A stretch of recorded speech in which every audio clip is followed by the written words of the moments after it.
ரெடிமேடுன்னு சொல்லி என்னென்னமோ பண்ணிட்டோம், இந்த பீஸா பண்ணிட மாட்டோமா அப்படின்னு சொல்லிட்டு நான் நினைக்கல. ஆனால் அவங்க நினச்சிட்டாங்க.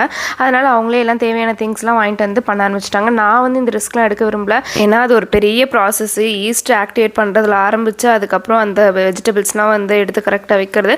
ஆனால் நான் வந்து ஒரே ஒரு ஹெல்ப் வேணால் பண்ணுறேன், தேவையான வெஜிடபிள்ஸ்லாம் எடுத்து கொடுத்தா கட் பண்ணி கொடுக்குறேன்னு சொல்லிட்டு நான் பாட்டுக்கு இந்த கட்டிங் ஒர்க் எடுபடி ஒர்க்லாம் பண்ணிட்டு இருந்தேன். ஆனால் என்ன இருந்தாலும் நம்ம இந்த வீட்டோட செஃப் இல்லையா, அதனால் அப்பப்போ வந்து டிப்ஸ்லாம் கொடுத்துட்டு இருந்தேன். ஆனால் இந்த ஈஸ்ட் ஆக்டிவேட் பண்ணுறப்ப மட்டும் அவங்க நார்மல் வாட்டரில் பண்ணிட்டாங்க போல இருக்குது. நான் பார்த்த வரைக்கும் வார்ம் வாட்டர் தான் பண்ணணும்னு போட்டிருந்தாங்க.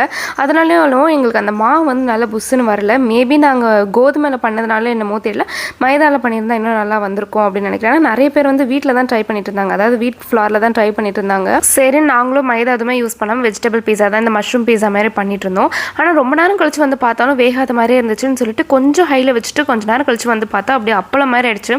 பார்க்கறதுக்கு தான் அப்படி இருந்துச்சு, தவிர சாப்பிட்றதுக்கு டேஸ்ட் ரொம்ப நல்லா இருந்துச்சு. அவங்க பீஸாக்கு உங்களோட ரேட்டிங் 1 out of 10 எவ்வளோன்னு சொல்லுங்கள்.